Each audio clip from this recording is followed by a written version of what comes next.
Iaitu jika terdapat sebuah telaga yang dalam dan besar, lalu terjatuh najis di dalamnya. Jadi bagaimana kaedah untuk membersihkannya? Ini isu berkenaan dengan telaga. Kita ni kalau zaman sekarang ni kuranglah. Kalau telaga ni, namun dia ada apa? Bekas yang tangki yang besar. Itu boleh kita kiaskan dalam perkara ini. Telaga yang dikorek di dalam tanah tersebut, dan had ni apa dia? Tangki lah. Tangki yang besar. Yang mana tangki yang besar ni, tangki yang lama kadang-kadang dia tak ada nak lubang yang dia boleh buang air dekat bawah dia tu. Ataupun kadang-kadang nak buang air yang banyak tu rugi. Menyebabkan takkan masuk najis ni nak buang air tu. Jadi air ni berharga lah. Jadi nak buang tu takut-takut boleh membawa kepada pembaziran disebabkan ketidakketahuan kita berkenaan dengan perkara ni. Baik. Jadi dia sama saja. Kaedah penyucian untuk telaga ini dengan air tangki. Jadi macam mana? Baik. Kata Dr. Yusuf Al-Qaradawi. Kata Dr. Yusuf Al-Qaradawi, dia kata apa? Dia mengambil pandangan. Dia mengambil pandangan siapa? Dia menakalkan ataupun dia menyokong pandangan daripada Syekhul Islam Ibn Taymiyah. Ibn Taymiyah pernah ditanya soalan berkenaan dengan hal ini, iaitu jika sesuatu terjatuh ke dalam telaga, seperti anjing, dah telaga tu besar, terjatuh anjing, bangkai anjing kat situ, ataupun bangkai khinzir, kambing, lembu dan lain-lain, maka apakah penyelesaian yang perlu dilakukan? Jadi Ibn Taymiyah ditanya berkenaan dengan masalah tu. Dan Yusuf Al-Qaradawi, Dr. Yusuf Al-Qaradawi mengambil pandangan ini. Kata Ibn Taymiyah, telaga yang dimasuki oleh binatang yang disebutkan atau yang tidak disebutkan dan tidak mengubah sifat air kepada najis, maka ia suci dan bersih. Bila jatuh bangkai ni tadi, dia tanpa mengubah air tersebut dari sudut warna, dia tak mengubah dia punya ni, sebab banyaknya air di dalam telaga tu. Bila telaga ni, kalau telaga ni lagi susah lah daripada tangki tu. Kan macam mana nak keluarkan air yang ada dalam tangki tu, sebab di dalam telaga ni, sebab dia daripada mata air tu tadi. Jadi kalau nak bersihkan tu susah. Jadi biasanya kalau air yang banyak, bila bangkai jatuh, dia tak adalah sampai mengubah warna air tersebut. Tidak mengubah warna air tersebut, maka dalam keadaan tersebut, air tersebut dianggap suci. Ya? Berubah bau. Baik. Kita tengok apa dia punya ni lagi. Jika ada bangkai di dalam air tersebut. Jika ada bangkai di dalam air tersebut, maka yang perlu dibuang ialah bangkai atau organ daripada binatang tu sahaja. Mana kat sini, bila keadaan macam tu, hanya yang dibuang bukan air tersebut tetapi bangkai itu saja. Namun air secara keseluruhannya adalah bersih. Jika bulu anjing atau babi tertinggal di dalam air tersebut, ia tidaklah mencemarkan air telaga. Ini juga adalah pandangan, salah pendapat, satu riwayat daripada Imam Ahmad. Selain itu, seluruh bulu binatang yang halal dimakan dagingnya atau yang tidak halal dimakan, kedua-duanya adalah bersih. Itu satu rangkap tadi. Adapun air yang sudah berubah sifatnya kerana bercampur dengan najis, dia dah mengubah sifatnya, maka perlu dibuang airnya sehingga habis. Kan dah air tu nak buat macam mana? Dah memang bernajis. Bau, dari sudut color dia. Kalau kot Abang Lan sanggup nak ambil juga buat bersuci tu. Jadi penyelesaian dia kambuh korek lain. Ini in case kalau dia tak mengubah. Dia tak mengubah. Maknanya kalau sanggup tu okey lah. Kalau sanggup tu susah nak dapat mata air, susah. Kalau di Thailand kan, di Vietnam, ada sebahagian orang Islam yang susah nak dapatkan air. Jadi mereka ni korek telaga lah. Susah nak dapatkan air yang bersih tu. Baik. Jadi sekiranya dia mengubah air itu menjadi najis, maka dia kena kambuh lah. Kambuh. Dikatakan bahawa Nabi SAW telah berwuduk di sebuah telaga yang menjadi laluan pedagang. Yang mana telaga itu sudah dimasuki oleh darah, daging, anjing dan benda-benda yang kotor. Kata Nabi SAW, air itu bersih dan tidak dikotori oleh sebarang najis. Telaga ini terletak di bahagian timur Madinah. Mana nak kata bahawa zahirnya air tersebut adalah nampaknya bersih. Sebab air terlalu banyak. Air yang terlalu banyak. Jadi bila ada kotoran tu, dia tak mempengaruhi air tersebut. Jadi bila tak mempengaruhi air, maka ia dianggap sebagai bersih. Baik. Dan Dr. Yusuf Al-Qadawi mengambil juga pandangan daripada Imam Asy-Syaukani dengan menyatakan bahawa jika air telaga dimasuki oleh najis, maka tidak perlu membuangnya kerana air itu suci pada asalnya. Kan air pada asalnya adalah suci. Namun jika air telaga telah berubah sifat-sifatnya disebabkan oleh najis, maka wajib membuang air yang ada di dalam telaga tersebut sehingga sifat air tersebut kembali kepada asalnya. Ini sama ada air telaga tersebut sedikit atau banyak. Makna nak kata bila air itu dibuang, maka ada air yang baru. Kan air daripada mata air tersebut. Jadi bila dibuang sampai tahap mana? Sampai tahap nampak air itu berubah dia punya sifat dia. Color dia berubah, maka pada waktu tu air itu dianggap sebagai bersih. Sebab dia ditopak dengan air mata air ni tadi. Sama juga dengan air telaga, air tangki. Tangki yang besar boleh dikiaskan juga dengan masalah ni. Maknanya kalau air itu bertukar menjadi najis, buang air tersebut dan tambah air yang baru sehingga bila air yang baru tu masuk, dia mengubah daripada sifat dia yang asal tadi. Sifat yang asal tadi bernajis kepada tidak bernajis. Tapi biasanya dalam masalah ni praktikal dia kuranglah sikit. Kerana apa? Kerana air bersih tu banyak. Air bersih tu banyak. Kita ada air pili, air di dalam kolah, dan air kolah tersebut pun mudah untuk dicuci. Kalau air telaga ni pernah, siapa zaman pernah mandi dengan air telaga? Ada? Dulu kan? Dulu tu dan lah kot lah. Kalau zaman saya ni tak dan lah. Air telaga. Jadi air telaga ni dia segar lah. Air yang fresh. Dan dia air daripada mata air tersebut.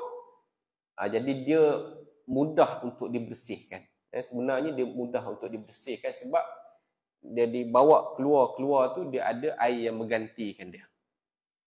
Sebab tu dalam hal ini ulama fiqh tu banyak membincangkan. Sebab dia susah lah. Kalau air tangki ni mudah kita nak bersihkan. Tetapi air telaga ni macam mana nak buat? Jadi macam tu lah. Makna buang setakat mana yang kita boleh agak yang dia berubah sifat dia. Tapi biasanya kalau dia tidak menajiskannya, mungkin masuk bangkai tu sampai berapa? 10 ekor kat dalam tu. Itu teruk sangatlah. Itu memang dia menukarkan air tersebut. Dia akan warna darah ke ataupun reput dekat dalam tu. Reput. Tapi biasanya dia akan lama kelamaan air tersebut kalau tak diusik, dia akan reput dan najis tu dia akan jatuh, kan? Dia akan serap di dalam tanah tu. Jadi bila dah tunggu biar dah berapa jangka masa tu, dia akan jadi bersih balik lah. Dia hukum sebagai bersih balik. Itu melibatkan telaga. Jadi air telaga ni pun dah tak ada, tetapi kita boleh kiaskan jugalah kalau ada tangki yang besar dan sebagainya. Itu nak kata tadi air melebihi 2 qolah tu tadi. Mazhab Syafi'i, air yang lebih 2 qolah itu kalau jatuh najis, selagi mana dia tak berubah sifat air tersebut 3, kan? Warna, rasa dan bau, maka dia dianggap sebagai bersih. Dianggap sebagai bersih. Kalau bawah daripada 2 qolah masuk saja najis, walaupun tak berubah dari sudut bau, rasa dan warna, maka dia tetap dianggap sebagai najis. Itu uruf lah. Kan nak kata air yang banyak ini tidak mempengaruhi najis tu tadi. Sebab tu kalau air qolah tu masuk tai cicak, boleh lagi lah. Kita buang tai cicak tu sajalah.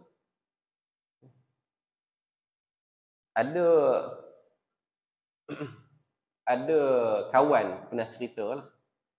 Dia dekat kampung dia guna qolah. Kan, dia guna qolah besar. Di rumah dia tu ada qolah besar. Entah macam mana anak kecil dia ni terberak dekat dalam qolah tu. Dan mereka ni tak sedar sebab separuh dia tutup. Sebab tak nak tai cicak masuk. Rupa tai manusia masuk. Tutup sebahagian tu. Bila ambil tu nak mandi, cukup lah. Dengan cebok ni ada. Cebok ni ada. Jadi anak dia tadi, yang kecil ni tadi, sebab ada orang dekat dalam tandas tu tadi, jadi dia tak tahan. Jadi dia senyap, dia panjat qolah tu, boom, terus masuk kat dalam qolah. Seminggu baru sedar yang ada tai kat dalam tu. Ada tai. Jadi agak-agak macam mana? Sebab ialah satu keluarga ambil air semayang dekat situ. Kan air qolah ni kan best. Sejuk kan? Sejuk je, ambil air wuduk tu sejuk je. Jadi seminggu tak sedar. Seminggu tak sedar.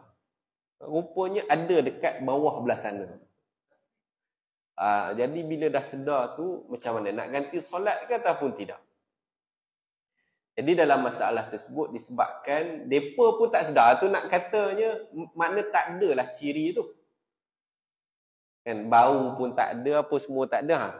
Maknanya bersihlah air tu. Jadi sahlah mereka solat. Cumanya bila mereka dengar tu muntah ataupun tak, dia tak ceritalah tu.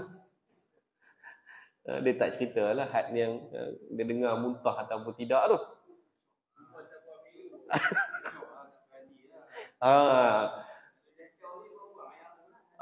Jadi kalau mereka tahu, memang tak gamak lah mereka nak pakai. Memang tak gamak lah nak pakai bila dah ada tai kat dalam tu.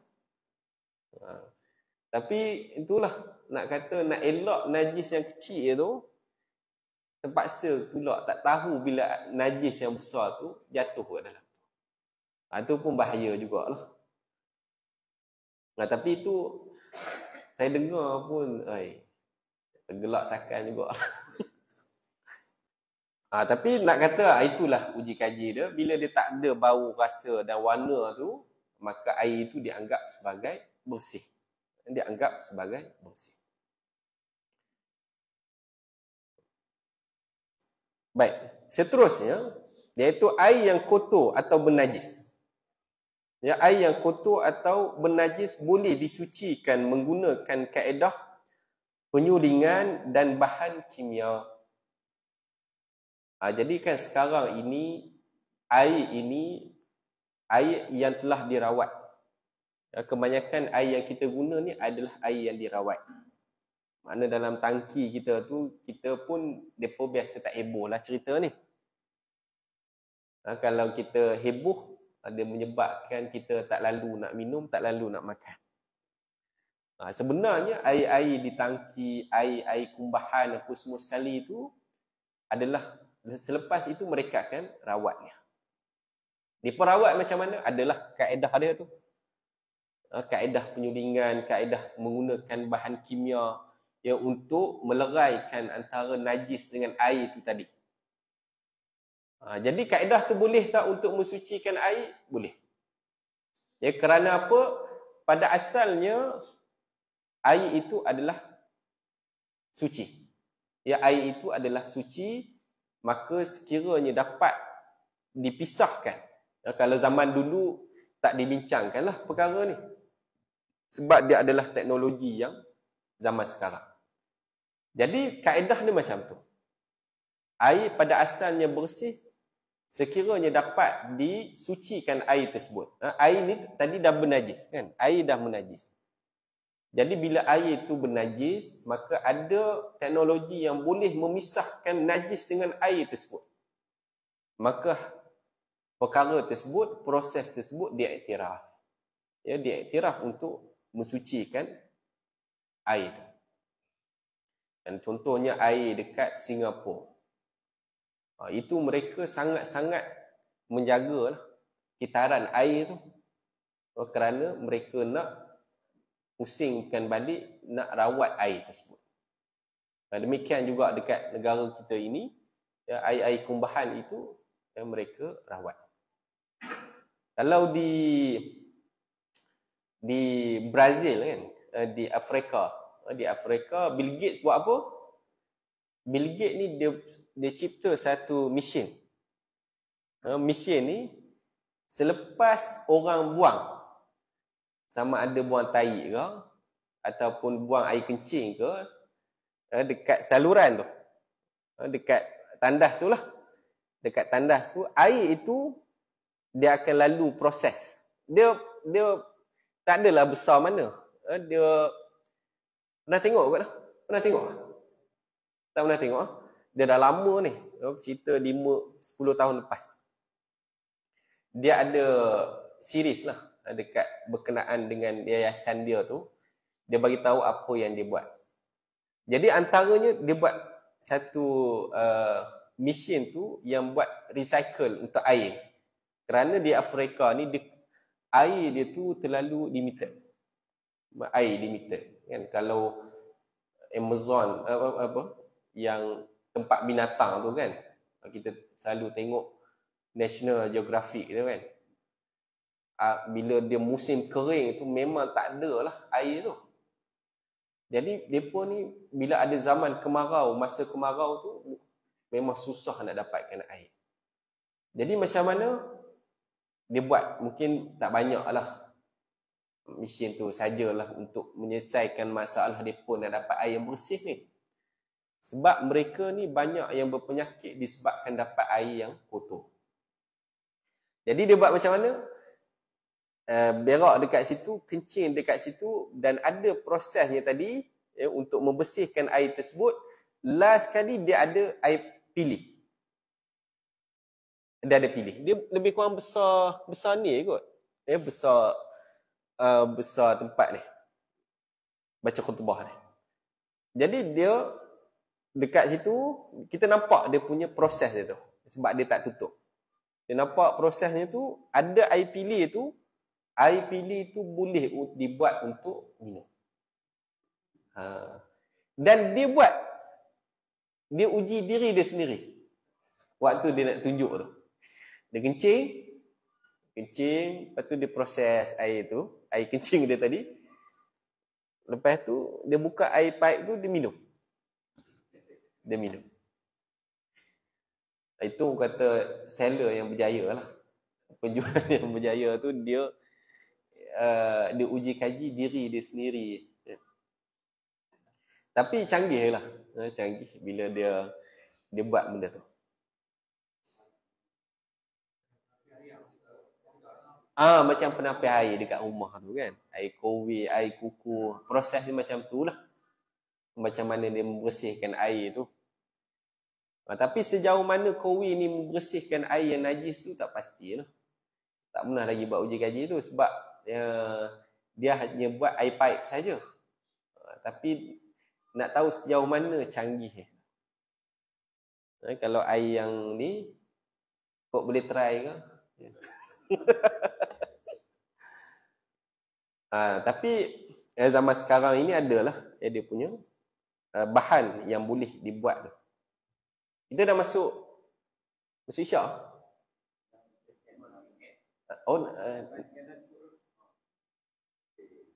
Baru masuk. Okay.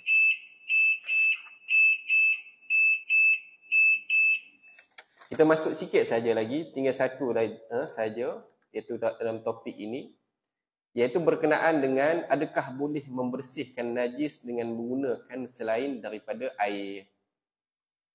Baik, pada hari ini kita telah banyaklah kita tahu berkenaan dengan teknologi moden ini, macam mana dia membersihkan menggunakan dry clean. Kan Balan buka dry clean. Dobi ada dry clean kan, tak menggunakan air. Kalau menggunakan air dia boleh merosakkan ada sebahagian baju. Menggunakan bahan kimia dan sebagainya tu. Sebab dalam syarak dia memberitahu bahawa ada 3 yang dibuat membersihkan najis. Membersihkan bagaimana nak beristinja, iaitu apa dia? Tayamum dengan istinja dengan batu, dengan air, terutama dengan air.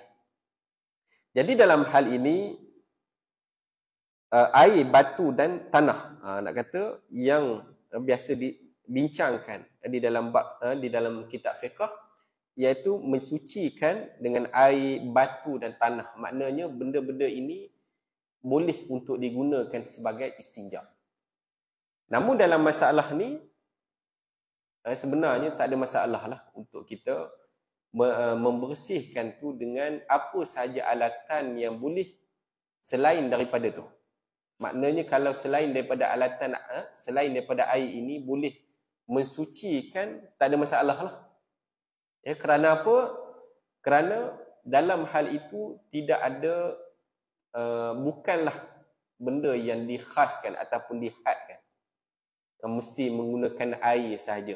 Kalau menggunakan lain tidak sah ataupun tidak boleh menggunakan pakaian tersebut untuk solat misalnya. Jadi dalam masalah ini maka boleh untuk menggunakan apa sahaja bahan. Kalau terutamanya zaman sekarang ni lagi canggih lah. Untuk menghilangkan kotoran dekat pakaian, dekat diri kita, dekat air, dekat apa sahaja. Untuk menghilangkan najis tersebut, boleh untuk menggunakan bahan-bahan yang lain. Baik, dari sudut perbahasan dalilnya, apa dia? Iaitu ada nas yang membenarkan bersuci tanpa menggunakan air. Yang pertama apa dia? Hadis daripada Aisyah menyebut, "Ma kana li ihdana illa thawbun wahid tahidu fihi fa idza asabahu syai'un min damin qalat biriqiha faqasa'athu bizufriha." Hadis yang diriwayatkan oleh Imam Bukhari. Ada satu masa kami tidak mempunyai pakaian melainkan hanya tinggal satu saja. Jadi Aisyah menceritakan bahawa ada satu masa dia tinggal satu baju saja. Namun ketika itu pakaian itu sudah terkena darah, iaitu darah haid. Lalu aku menghilangkan darah tersebut dengan menggosoknya atau mengikisnya dengan jari. Jadi syarat tak menggunakan air tadi tidak menjadi syarat. Maknanya kalau boleh hilangkan najis tersebut dengan sekadar mengikisnya saja, memadai untuk solat dengan pakaian tersebut. Dan demikian juga dengan hadis tadi. Ya, hadis yang Nabi menceritakan berkenaan dengan bila nak pergi masjid tadi. Bila nak pergi masjid, bila datang masjid dengan kasut tu tadi. Yang mana kasut tu tadi dah ada kotoran, ada najis dan sebagainya, boleh menghilangkannya dengan sekadar mengikiskannya dengan ranting kayu, menggosoknya dengan tanah dan sebagainya. Jadi ini menjadi petunjuk lah. Ya, hadis-hadis ini, dalil-dalil ini menjadi petunjuk yang boleh, bukanlah sekadar mensucikan tu dengan semata-mata dengan air. Baik, jadi kita cukup perbincangan kita sekadar itu saja, iaitu metod ataupun cara-cara dalam mensucikan najis